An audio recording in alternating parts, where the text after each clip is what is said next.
Marriage, for royalty, was never really about love. It was about alliances, territories, bloodlines, and power. A royal wedding was a diplomatic treaty written in silk and sealed with a kiss. But what happens when those carefully orchestrated unions crumble? When crown jewels become ammunition in custody battles? When palace walls echo with accusations of adultery? And when divorce papers threaten to topple empires? Royal divorces weren't just personal failures. They were constitutional crises, religious upheavals, and international scandals that could redraw maps and rewrite laws. From medieval queens banished to convents to modern princesses fleeing to foreign shores. The stories of royal divorce are drenched in passion, betrayal, politics, and occasionally genuine heartbreak. These weren't quiet separations handled by discreet lawyers.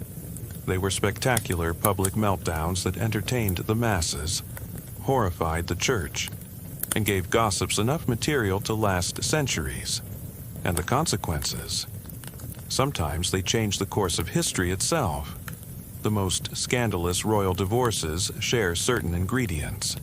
Infidelity, usually spectacular and often public. Political intrigue that makes soap operas look tame.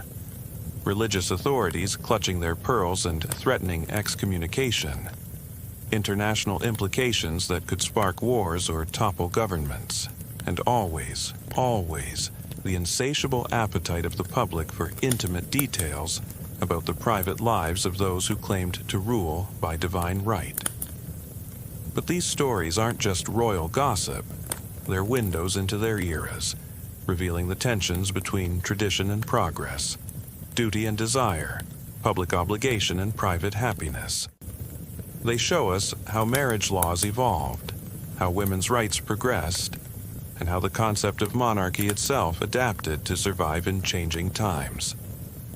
Each scandalous split tells us something profound about power, love, and the human cost of wearing a crown.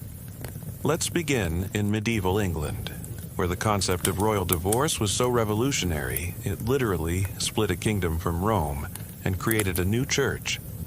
Henry VIII didn't just change wives, he changed the religious fabric of an entire nation, all because he couldn't get a simple divorce. Henry VIII's marriage to Catherine of Aragon had started as a diplomatic masterstroke. She was Spanish royalty, the widow of Henry's older brother Arthur. Their union was meant to cement the alliance between England and Spain. But after 18 years of marriage and only one surviving child, Mary, Henry had a problem. No male heir meant a succession crisis. No succession meant civil war. And Catherine, now in her 40s, was unlikely to produce more children. Henry's solution seemed straightforward enough. Divorce Catherine and marry someone younger who could give him sons. But this was the 16th century, and divorce for a Catholic monarch wasn't just difficult, it was virtually impossible. The Pope had the authority to annul marriages, but Henry's case was complicated. His marriage to Catherine had required a papal dispensation in the first place, because she had been married to his brother. Now Henry argued that this marriage was never valid in God's eyes, pointing to biblical passages about not marrying your brother's wife.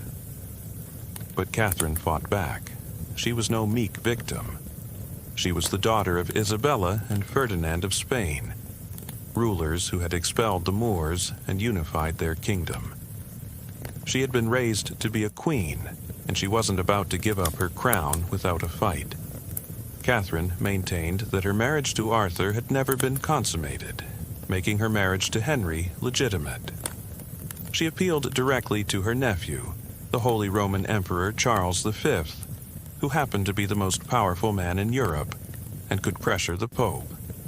The Pope found himself caught between the English king and the Spanish emperor. For years, he delayed, hoping the problem would resolve itself. Henry grew increasingly frustrated. He had fallen passionately in love with Anne Boleyn, a young woman at court who refused to become his mistress and demanded marriage instead. Anne was ambitious, intelligent, and had somehow convinced the king that she could give him the sons he desperately needed. By 1533, Henry had run out of patience. He secretly married the pregnant Anne Boleyn and declared his marriage to Catherine null and void. When the Pope responded by excommunicating Henry, the king made a decision that would echo through centuries. He broke England away from the Roman Catholic Church entirely, declaring himself the head of a new Church of England. The English Reformation wasn't primarily about theology. It was about divorce. Catherine was banished from court and forced to live in increasingly uncomfortable circumstances, forbidden from seeing her daughter marry and stripped of her title as queen. She died in 1536, probably of cancer, still insisting she was Henry's only true wife. Her signature on her final letter read, "Catherine the Queen," a defiant last gesture from a woman who never accepted her husband's divorce. But Henry's problems were far from over. Anne Boleyn, the woman for whom he had broken with Rome, would become his second divorce, though this time he chose a more permanent solution.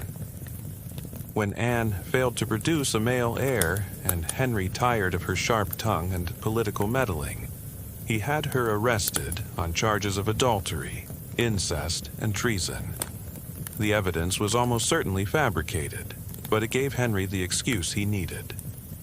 Anne was executed in 1537, making Henry technically a widower rather than a divorcee. The divorce from Catherine of Aragon had consequences that rippled far beyond Henry's personal life.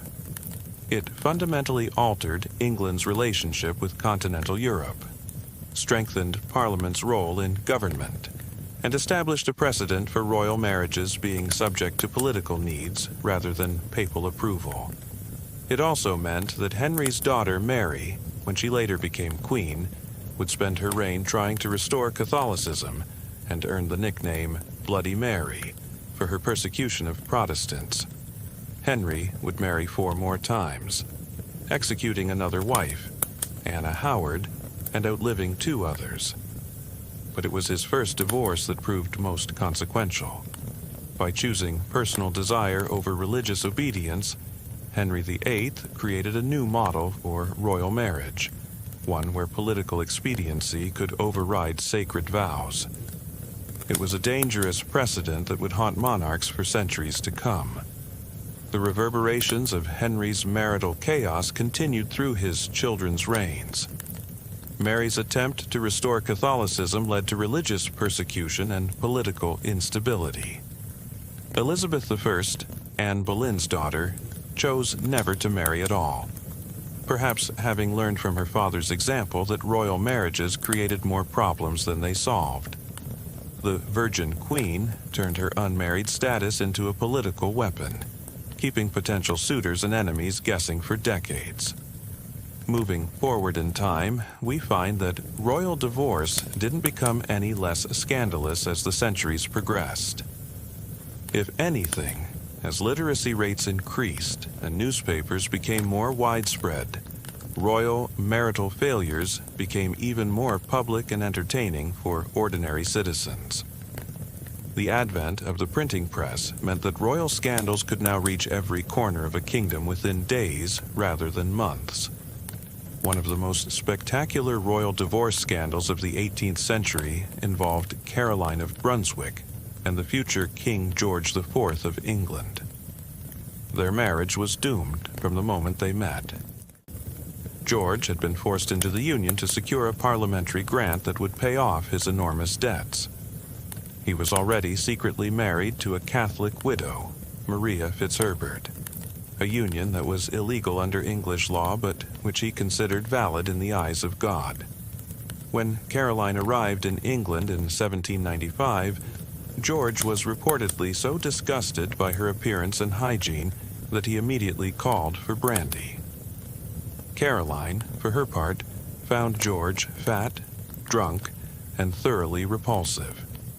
They managed to conceive 1 child, Princess Charlotte, but George abandoned Caroline immediately afterward, and she was essentially exiled from court. Caroline's response was to embark on a tour of Europe that became a scandalous odyssey of alleged affairs, inappropriate behavior, and political intrigue. She lived in Italy, surrounded by a court of dubious characters, and rumors swirled about her relationships with various Italian men. The British government, embarrassed by reports of their future queen's behavior, sent investigators to gather evidence against her. When George became king in 1820, he immediately moved to divorce Caroline and prevent her from being crowned queen. This triggered one of the most sensational legal proceedings in British history. The House of Lords conducted what was essentially a public trial, hearing testimony about Caroline's alleged adultery while she sat in the chamber defending herself. The proceedings were covered extensively in newspapers, and public opinion largely sided with Caroline against her despised husband. The testimony was explosive and often absurd. Witnesses described Caroline's intimate relationships with her Italian servants, her inappropriate dress and behavior, and her alleged pregnancy by one of her lovers. But Caroline's supporters argued that George's own behavior was far worse, and that he had no moral authority to judge his wife.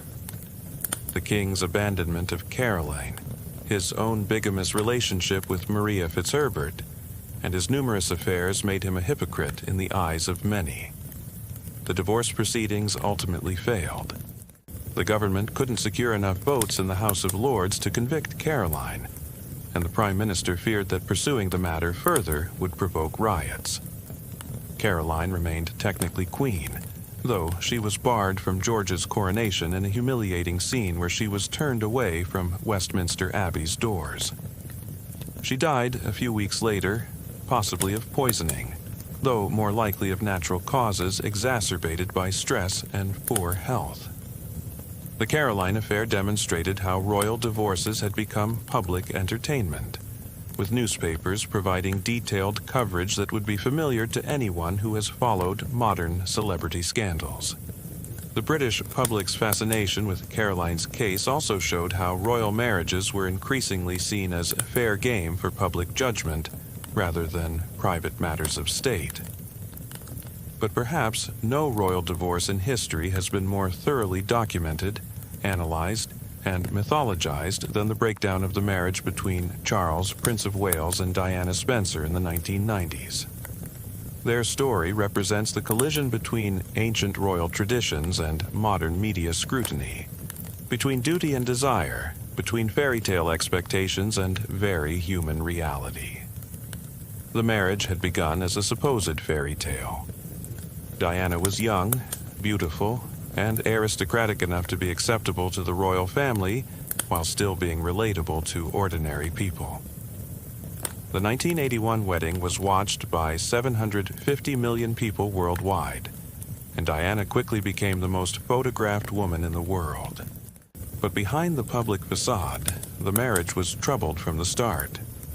Charles had never stopped loving Camilla Parker Bowles, his former girlfriend who had married someone else during their separation in the 1970s. Diana, meanwhile, struggled with the isolation and pressure of royal life, developing bulimia and becoming increasingly unstable as she realized her husband's heart belonged to another woman. The couple's incompatibility became obvious to those around them, but divorce was considered unthinkable for the future king. The breakdown became public in the early 1990s when both Charles and Diana began cooperating with sympathetic biographers and journalists. Diana's cooperation with Andrew Morton's explosive biography, Diana, Her True Story, revealed her eating disorder, suicide attempts, and knowledge of Charles's affair with Camilla. The book portrayed Diana as a victim of a cold, unfeeling royal family who had used her to provide heirs and then discarded her emotional needs. Charles fought back through his own authorized biography, which justified his relationship with Camilla and portrayed Diana as mentally unstable and impossible to live with. The war of words escalated when intercepted phone conversations between Charles and Camilla were published, revealing intimate details of their relationship in embarrassing detail. Diana's own recorded phone conversations with a male friend were also leaked, showing that both sides were prepared to use any weapon available. The final act came in 1995, when Diana gave a secret interview to the BBC's Panorama program. Watched by 23 million people in Britain alone, Diana spoke candidly about her marriage, her eating disorder, Charles's affair, and her own relationship with Army officer James Hewitt. Her most memorable line was about Charles' relationship with Camilla. "Well, there were 3 of us in this marriage, so it was a bit crowded." Diana also questioned whether Charles was suited to be king, saying she thought he would find the role suffocating. This was seen as a direct attack on the monarchy itself, and Queen Elizabeth II finally had enough. She wrote to both Charles and Diana, ordering them to divorce quickly and quietly. The divorce was finalized in 1996, with Diana receiving a settlement reported to be around £17 million plus £400,000 per year for her office. She lost her title of Her Royal Highness, but remained Diana, Princess of Wales, and retained her apartments at Kensington Palace. The agreement allowed her to keep her jewelry and continue her charitable work while giving Charles sole custody of their sons during official royal events. But the story didn't end with the divorce papers. Diana's death in a car crash in Paris in 1997, while being pursued by paparazzi and accompanied by her boyfriend Dodi Fayed, turned her from a divorced royal into a martyred icon. The public blamed the royal family for driving her away, and the monarchy faced its most serious crisis in decades. Tony Blair's description of Diana as the people's princess captured the public mood and implicitly criticized the royal family's cold response to her death. The long-term consequences of Charles and Diana's divorce continue to shape the British monarchy. Public opinion eventually shifted to accept Charles's relationship with Camilla, and they married in 2005, though Camilla took the title Duchess of Cornwall rather than Princess of Wales out of respect for Diana's memory. William and Harry's marriages to commoners, Catherine Middleton and Meghan Markle, were partly efforts to avoid repeating their parents' mistakes by choosing partners for love rather than duty. The Diana divorce also changed how royal marriages are perceived. The fairy tale narrative that had surrounded royal weddings since Queen Victoria's era was permanently shattered. Future royal couples would be scrutinized for signs of genuine affection rather than simply being celebrated for making appropriate matches. The idea that royals should sacrifice personal happiness for duty became increasingly questionable to a public that had watched Diana's suffering in real time. Even more significantly, the divorce established the precedent that future monarchs could divorce and remarry without automatically losing their right to the throne. This was revolutionary in a monarchy that had been shaped by Henry VIII's marriage troubles and where divorce had been seen as incompatible with being head of the Church of England. But let's travel back to earlier centuries to explore some less familiar but equally scandalous royal divorces that shaped European history. The story of Napoleon Bonaparte and Josephine de Beauharnais offers a fascinating study in how personal desires and political necessities could tear apart even the most passionate royal marriages. Napoleon and Josephine's relationship began as one of the great love affairs in history. When they met in 1795, he was a young, ambitious general, and she was a sophisticated older widow with connections to influential political figures. Napoleon was utterly infatuated, writing her passionate letters that bordered on obsessive. "I awake full of you," he wrote during one military campaign. "Your image and the memory of last night's intoxicating pleasures has left no rest to my senses." Their marriage in 1796 was a civil ceremony, hastily arranged before Napoleon departed for his Italian campaign. Josephine was 6 years older, had 2 children from her previous marriage, and a reputation for extravagance and potential infidelity that worried Napoleon's family. But he was completely under her spell, and their early marriage was passionate despite their frequent separations due to his military campaigns. The relationship survived Napoleon's rise to power, his establishment of the French Empire, and even their mutual infidelities. Napoleon had affairs with various women during his campaigns, while Josephine reportedly consoled herself with lovers during his long absences. But they always reconciled, and Josephine played a crucial role in Napoleon's transformation from military leader to emperor, helping him navigate Parisian society and lending legitimacy to his claim to imperial status. The crisis came from a problem that would be familiar to Henry VIII. After nearly 15 years of marriage, Josephine had not provided Napoleon with an heir. She had suffered several miscarriages, and by 1809, when she was 46, it was clear she would never bear the emperor a child. Napoleon desperately needed a son to secure his dynasty and legitimize his empire in the eyes of traditional European monarchs who still saw him as an upstart. The decision to divorce Josephine was purely political, but it broke Napoleon's heart. In December 1809, he called together their household staff and read a prepared statement. The political interest of France and the happiness of Europe demand that I should secure the succession to the throne by a son who would inherit my name and my work. Josephine broke down in tears and had to be carried from the room. The divorce was processed through both the Senate and a church tribunal, allowing Napoleon to claim it was valid in both civil and religious law. Josephine retained her title as Empress and received generous financial provisions, including several palaces and an annual income equivalent to millions in today's currency.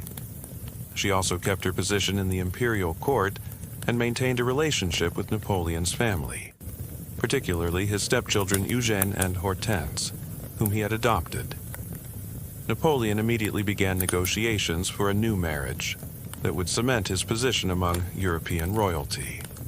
He considered several options, including a Russian Grand Duchess, but ultimately chose Marie-Louise, the 18-year-old daughter of the Austrian Emperor.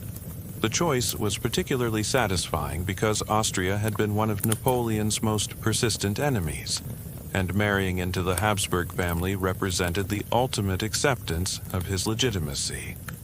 The marriage to Marie-Louise was purely dynastic, but it achieved its purpose. She quickly became pregnant and gave birth to Napoleon's son, who was given the title King of Rome. However, the marriage lacked the passion and partnership that had characterized his relationship with Josephine. Marie-Louise was much younger, less sophisticated, and had been raised to see Napoleon as an enemy before their political marriage was arranged. When Napoleon was first exiled to Elba in 1814, it was Josephine he thought of rather than his young wife.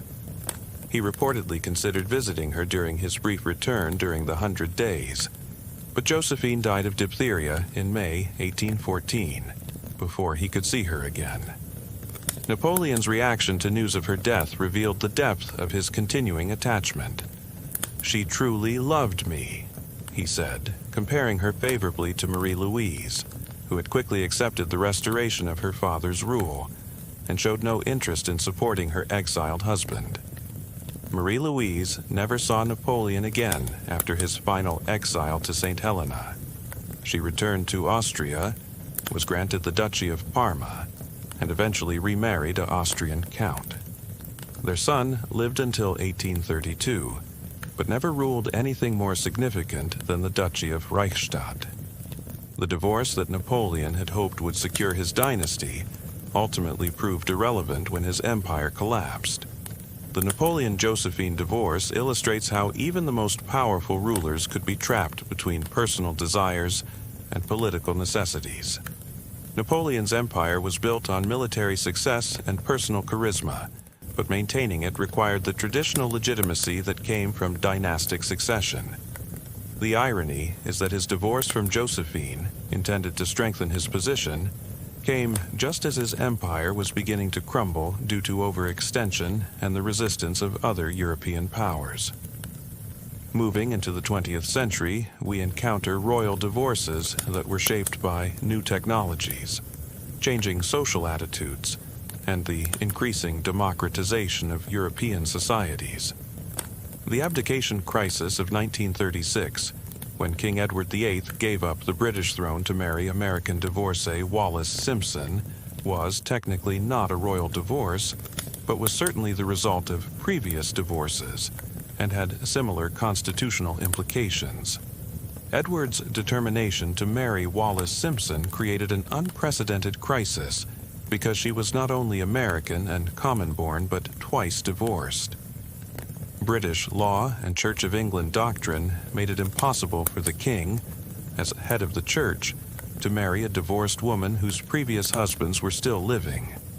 The government, led by Prime Minister Stanley Baldwin, made it clear that they would not support the marriage, and the Dominions indicated they would not accept Wallis as queen. But the story behind this crisis was far more complex and scandalous than the simple narrative of a king choosing love over duty. Wallis Simpson was a woman of questionable reputation, who had allegedly learned exotic sexual techniques during her time in China with her first husband. Techniques that reportedly kept Edward utterly enslaved to her desires. FBI files later revealed suspicions that she was simultaneously conducting affairs with other men, including a car salesman and possibly even the German ambassador, while carrying on her relationship with the king.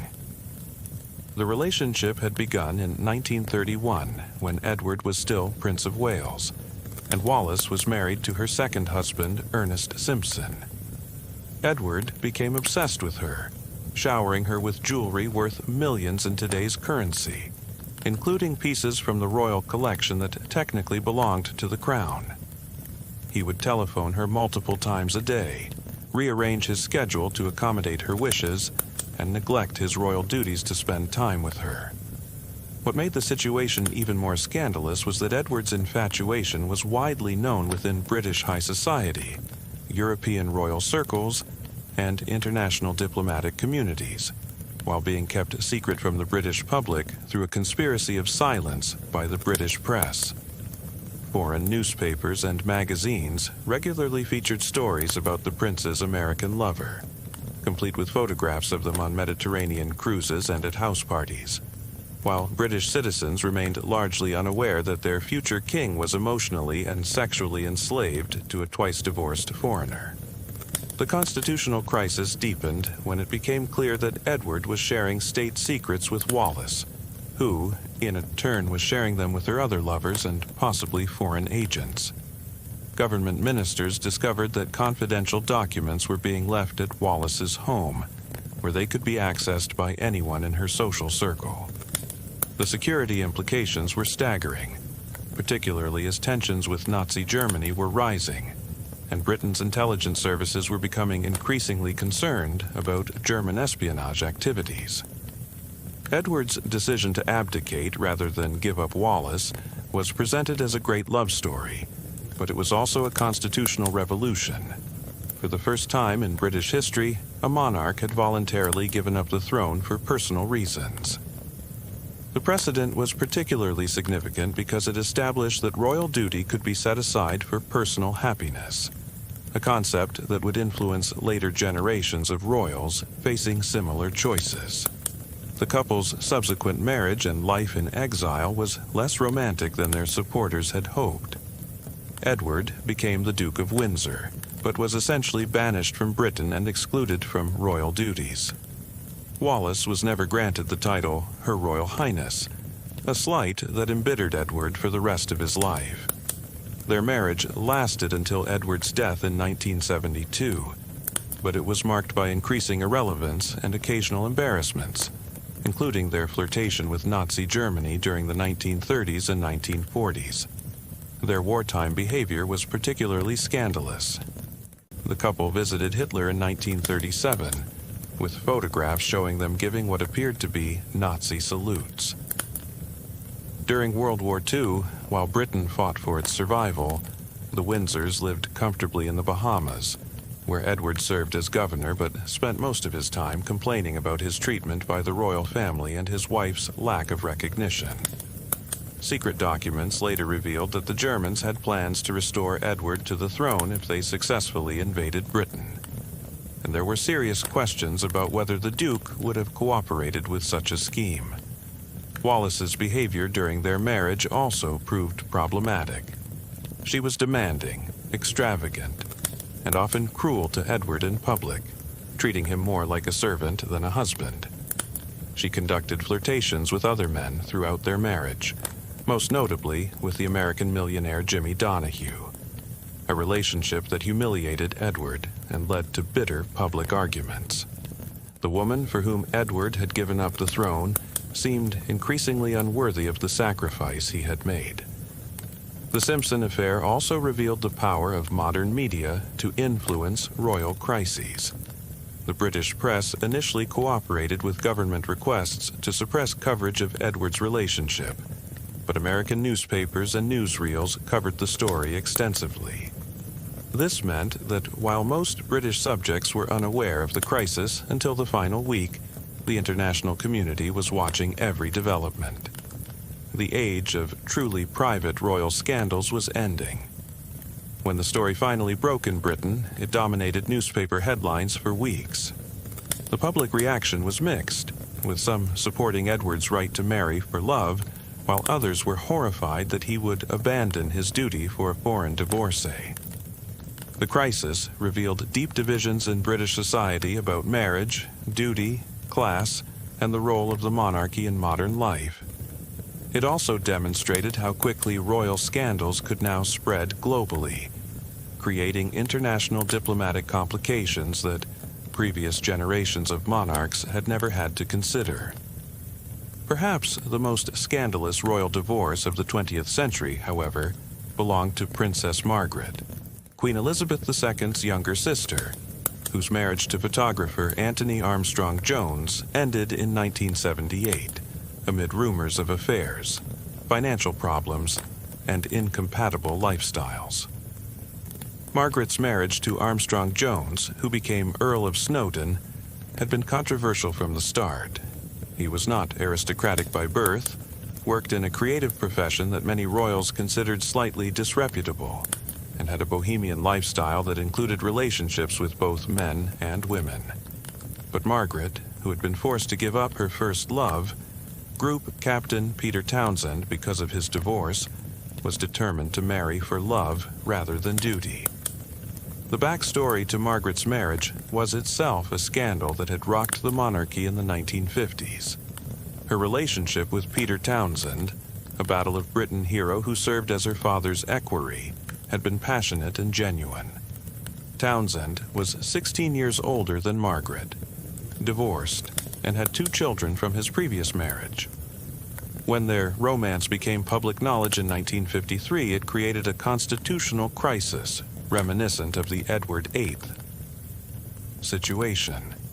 The Church of England still refused to allow divorced persons to remarry, and Margaret's position as third in line to the throne made her marriage a matter of state. Prime Minister Anthony Eden, himself divorced and remarried, ironically advised against the union, fearing it would damage the monarchy's reputation. Margaret was told she could marry Townsend only if she renounced her claim to the throne and her royal income, essentially choosing between love and her royal identity. After years of agonizing uncertainty, Margaret made the heartbreaking decision to end the relationship. Her public statement in 1955 spoke of being conscious of my duty to the Commonwealth and unwilling to enter a marriage that would not have the support of the Church.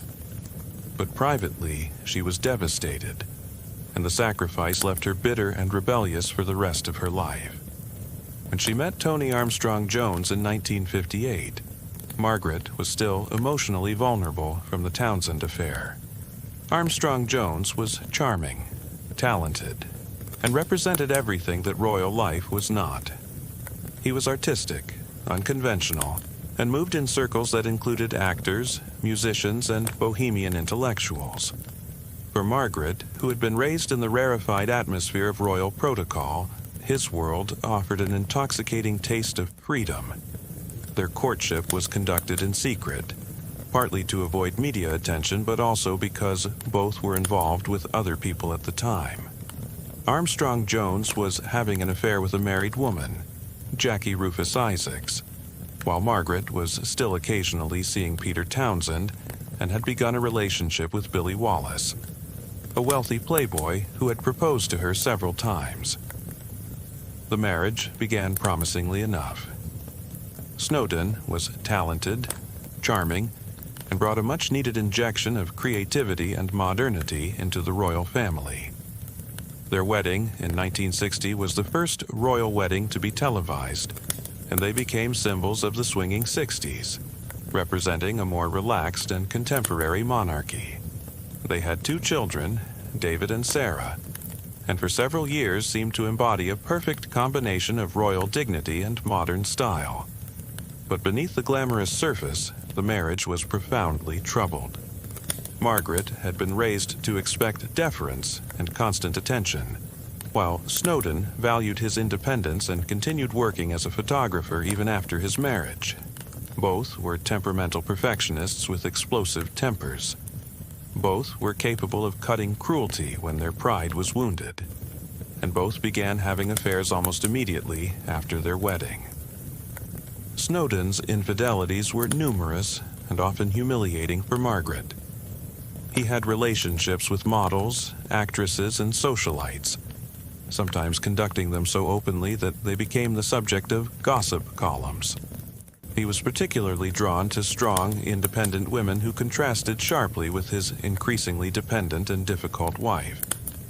His affair with Lady Jacqueline Rufus Isaacs continued even after his marriage, and he later had a long-standing relationship with the Countess of Ross. Margaret's response was to begin her own series of affairs, partly for revenge and partly from genuine emotional need. She had relationships with various men, including Robin Douglas Home, a pianist and nephew of a former prime minister, and Anthony Barton, a wine merchant. But these relationships often ended badly, leaving Margaret more emotionally damaged and increasingly dependent on alcohol and cigarettes to cope with her unhappiness. The couple's lifestyle also became increasingly problematic. They entertained lavishly at their homes in London and their country estate, mixing royal protocol with bohemian excess in ways that often resulted in scandalous behavior.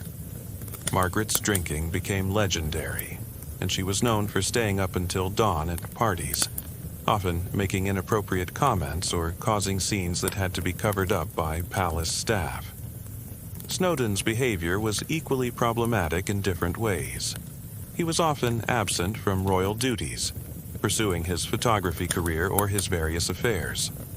When he was present at royal events, he could be dismissive of royal protocol and openly contemptuous of other family members. His relationship with Queen Elizabeth II was particularly strained, as she disapproved of his treatment of Margaret and his casual attitude toward royal responsibilities. The beginning of the end came in the early 1970s when Margaret began a relationship with Roddy Llewellyn, a landscape gardener 17 years her junior. Llewellyn was charming, carefree, and offered Margaret the uncomplicated adoration she craved. He was also financially dependent on her, which gave Margaret a sense of control that had been lacking in her relationship with the increasingly successful and independent Snowdon. Their affair became public when they were photographed together on the Caribbean island of Mustique, where Margaret had a house. The images of the 43-year-old princess in a bikini with her young lover caused an international sensation and serious embarrassment for the royal family. The photographs were particularly damaging because they suggested that Margaret was using public money to support a playboy lifestyle, while ordinary Britons were struggling with economic difficulties. The tabloid press had a field day with the story, printing detailed accounts of Margaret's relationship with Llewellyn and speculating about their activities on Mustique. The coverage was far more intrusive and judgmental than anything previous generations of royals had experienced, reflecting both the changing media landscape and shifting public attitudes toward royal privilege. Snowdon retaliated by flaunting his own affairs and eventually moving out of their shared homes.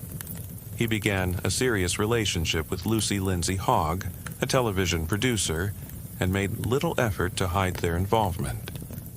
The couple's separation became an open secret in London society, with both sides recruiting friends and allies in what became an increasingly bitter personal war. The couple separated officially in 1976, and their divorce was finalized in 1978, making Margaret the first senior royal to divorce since Henry VIII. The proceedings were handled as quietly as possible, but the custody arrangements for their children and the financial settlement were the subject of intense speculation. Snowdon's demands for financial support were seen as particularly grasping, given that his own career had benefited enormously from his royal connections. The divorce had significant implications beyond Margaret's personal life. It established a modern precedent for royal divorce that influenced how later royal separations were handled. The relatively civilized nature of the proceedings, despite the couple's bitter personal relationship, showed that royal divorces could be managed without constitutional crises if they were handled discreetly and didn't directly affect the succession. Margaret's divorce also reflected changing social attitudes toward marriage and divorce in the 1970s. While divorce remained controversial, especially for royals, it was becoming more socially acceptable for people to prioritize personal happiness over social expectations. Margaret's decision to end an unhappy marriage, rather than endure it for the sake of royal dignity, represented a significant shift in how royal duty was understood. The princess's subsequent relationship with Roddy Llewellyn continued for several years, but never led to remarriage. Margaret seemed to enjoy the scandal their relationship caused, and Llewellyn provided companionship and emotional support during a difficult period. However, the relationship highlighted the challenges facing divorced royals in finding new partners who could handle the intense media scrutiny that came with royal connections. Llewellyn himself struggled with the pressure of being Margaret's consort. He was constantly followed by photographers. His background was exhaustively investigated by journalists, and his every gesture was analyzed for signs of his commitment to the relationship. The stress contributed to his increasing dependence on alcohol and drugs, and he eventually suffered a nervous breakdown that required hospitalization. Margaret's later life was marked by increasing isolation, health problems related to her heavy smoking and drinking, and occasional public embarrassments. She never remarried and became increasingly bitter about her treatment by the media and what she saw as insufficient support from her family. Her health deteriorated rapidly in the 1990s, with a series of strokes leaving her partially disabled and increasingly reclusive. Her death in 2002 marked the end of an era when royals could still shock the public with their personal choices. Margaret had lived through the transformation of the monarchy from a distant, revered institution to a celebrity-like family whose every action was subject to public scrutiny and judgment. Her scandals had helped to humanize the royal family, but they had also damaged its reputation and contributed to growing questions about the monarchy's relevance in modern society. Looking at the broader pattern of royal divorces throughout history, several themes emerge that reveal fundamental truths about power, human nature, and social evolution. First, royal marriages have always been primarily political arrangements, making them particularly vulnerable to failure when personal compatibility is lacking. Unlike ordinary couples who can choose partners based on attraction, shared interests, or emotional connection, royals have historically been expected to marry for dynastic advantage, territorial gain, or diplomatic alliance. This political foundation has created marriages that were often doomed from the start.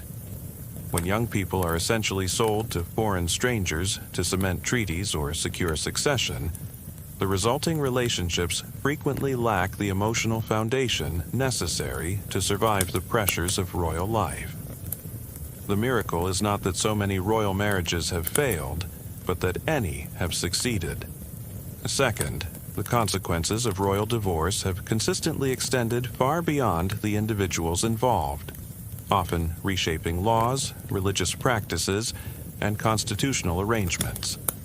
Henry VIII's divorce didn't just end his marriage to Catherine of Aragon.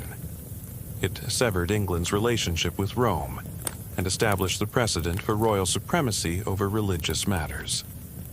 Napoleon's divorce from Josephine wasn't just a personal tragedy.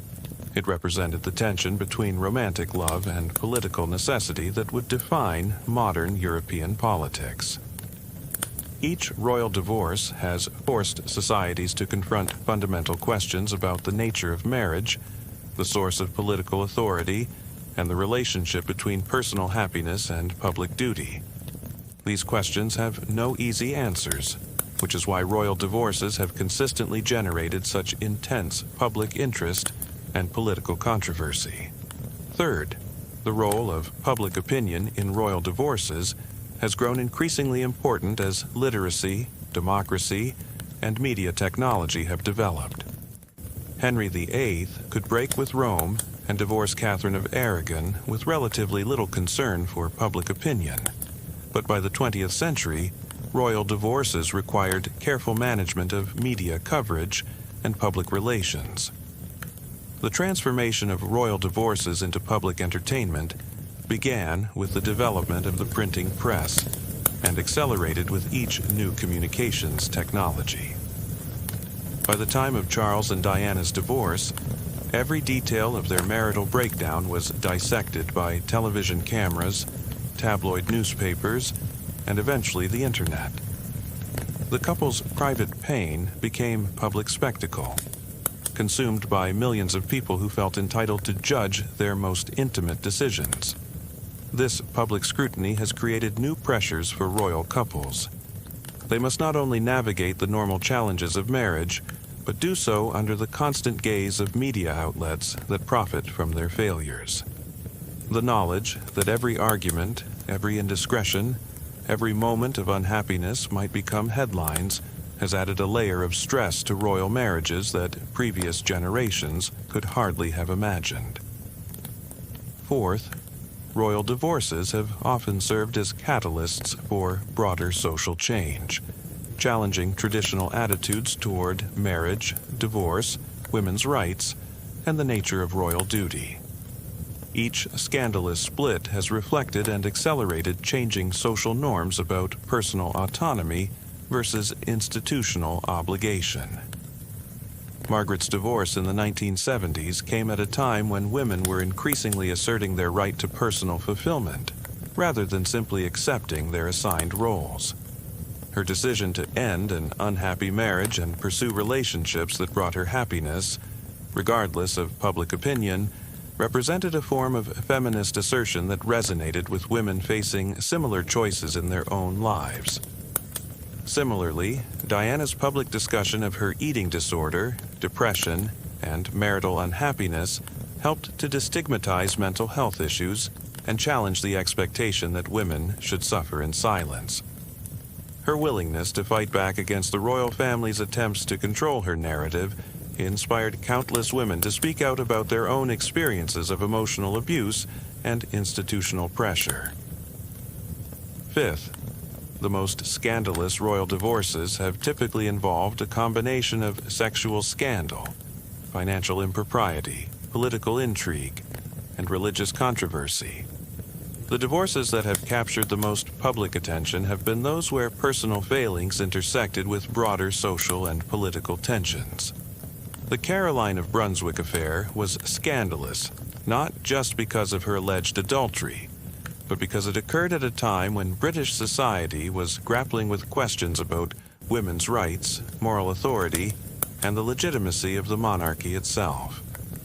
The public sided with Caroline partly because they saw her as a victim of male hypocrisy, and partly because her persecution by George IV represented broader patterns of abuse by those in power. Similarly, the Edward VIII crisis was about more than just his desire to marry a divorced American. It occurred at a time when Britain was facing the rise of fascism, the decline of empire, and fundamental questions about the monarchy's role in modern democracy.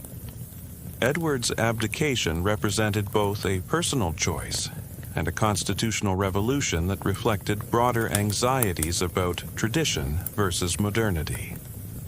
Sixth, royal divorces have consistently revealed the gap between public image and private reality that has always characterized monarchy.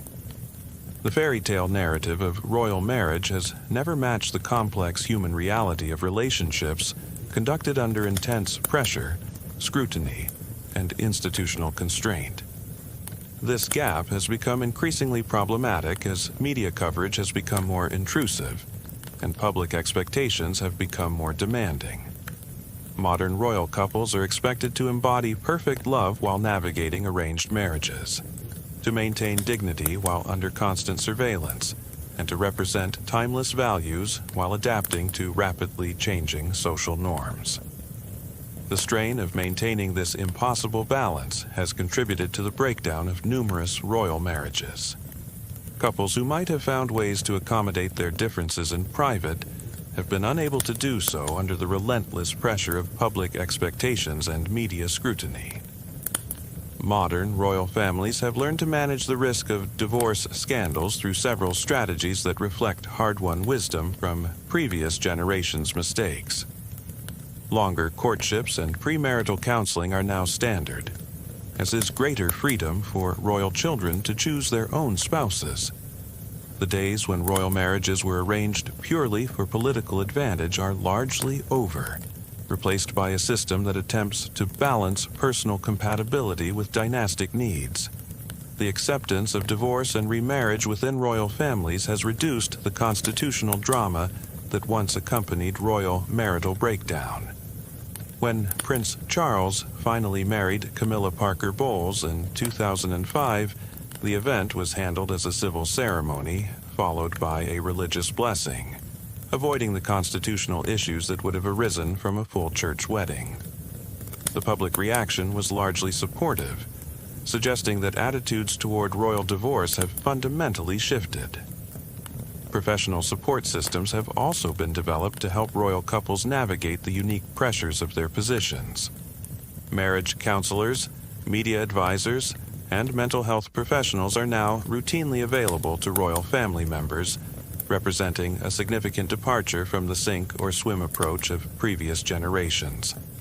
However, the basic tension between public duty and private happiness that has driven royal divorce scandals throughout history remains unresolved. Recent developments, such as Prince Harry and Meghan Markle's decision to step back from royal duties rather than conform to royal expectations, suggest that the conflict between personal autonomy and institutional obligation continues to evolve.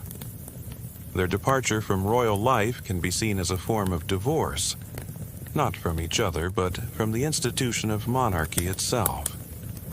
Like previous royal rebels, they chose personal happiness over duty, though unlike their predecessors, they found a way to do so without destroying their marriage or triggering a constitutional crisis. The Harry and Meghan situation also demonstrates how royal scandals now play out on a global stage through social media, television interviews, and documentary films. Their allegations of racism, neglect, and institutional cruelty within the royal family have damaged the monarchy's reputation in ways that traditional royal divorces never could. The democratization of media has given them platforms to tell their own story without relying on sympathetic journalists or biographers. The future of royal marriage will likely be shaped by the lessons learned from these historical scandals. Greater emphasis on personal compatibility, professional support for couples under stress, and acceptance of divorce as a legitimate option should reduce the likelihood of the spectacular marital failures that have characterized royal history. But the fundamental challenge remains unchanged. How do you maintain an institution based on hereditary privilege and ancient tradition while allowing the human beings within it to pursue happiness and personal fulfillment. How do you balance the monarchy's need for dignity and stability with the reality that royal family members are complex individuals with their own needs, desires, and limitations? The story of royal divorce is ultimately the story of how institutions adapt to human nature. Monarchies have survived by learning to accommodate the reality that arranged marriages often fail, that personal happiness matters, and that public opinion cannot be ignored indefinitely. The most scandalous divorces in royal history have been those where these accommodations failed, leading to constitutional crises, religious upheavals, and personal tragedies. But they have also been opportunities for renewal and reform. Henry VIII's break with Rome, however personally motivated, paved the way for the English Reformation and the development of parliamentary sovereignty. The acceptance of royal divorce in the 20th century reflected broader changes in attitudes toward marriage and personal autonomy that benefited society as a whole.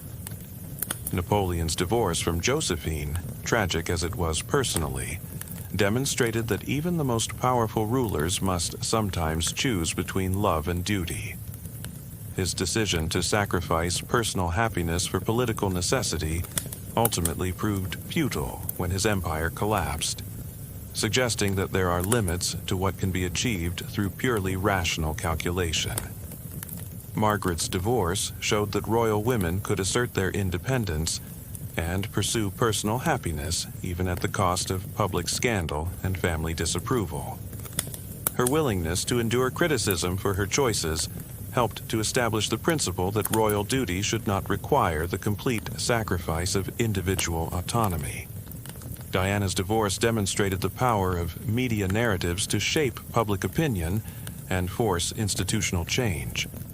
Her ability to tell her own story and win public sympathy despite the royal family's opposition showed that traditional authority structures could no longer control information or silence criticism. The legacy of these scandalous royal divorces lives on in the continuing fascination with royal marriages and the persistent belief that royals should model ideal relationships even as they navigate the same emotional challenges as everyone else. Each new royal wedding is still treated as a fairy tale, and each royal marriage difficulty still generates intense public interest, suggesting that the tension between royal perfection and human reality continues to captivate the public imagination. Perhaps that's why these stories of royal divorce remain so compelling. They remind us that even those born to ultimate privilege and power are subject to the same emotional vulnerabilities as the rest of us. They can't simply command love, fidelity, or happiness, no matter how many kingdoms they rule or how many subjects bow before them. In the end, behind all the crowns and ceremonies, royal divorces tell us something profound about the universal human struggle to balance duty with desire, tradition with personal truth, and public obligation with private happiness. The most scandalous divorces in royal history weren't just about failed marriages. They were about the collision between the ancient institution of monarchy and the eternal human need for love, respect, and personal fulfillment. And in that collision, we see reflected not just the evolution of royal families, but the broader human story of learning to live authentically while honoring our obligations to others. Whether it was Henry VIII defying the Pope, Napoleon sacrificing love for dynasty, or Diana revealing the human cost of royal duty, these scandalous divorces have shaped not just the families involved, but the very concept of what it means to be royal in a world where personal happiness is increasingly seen as a fundamental right. The scandals may have shocked their contemporaries, but they also paved the way for a more human and ultimately more sustainable model of monarchy. And so the stories continue, each generation of royals learning from the scandals of their predecessors while facing new challenges and opportunities. The most scandalous divorces in royal history teach us that institutions must evolve to survive, that personal happiness cannot be indefinitely sacrificed to duty, and that even the most carefully constructed fairy tales sometimes require a different ending than anyone originally planned. They remind us that love, betrayal, and the search for authentic connection are universal human experiences that transcend titles, crowns, and the weight of centuries-old traditions. Whether it was Henry VIII defying the Pope, Napoleon sacrificing love for dynasty, or Diana revealing the human cost of royal duty, these scandalous divorces have shaped not just the families involved, but the very concept of what it means to be royal in a world where personal happiness is increasingly seen as a fundamental right. The scandals may have shocked their contemporaries, but they also paved the way for a more human and ultimately more sustainable model of monarchy. And so the stories continue, each generation of royals, learning from the scandals of their predecessors while facing new challenges and opportunities. The most scandalous divorces in royal history teach us that institutions must evolve to survive, that personal happiness cannot be indefinitely sacrificed to duty, and that even the most carefully constructed fairy tales sometimes require a different ending than anyone originally planned.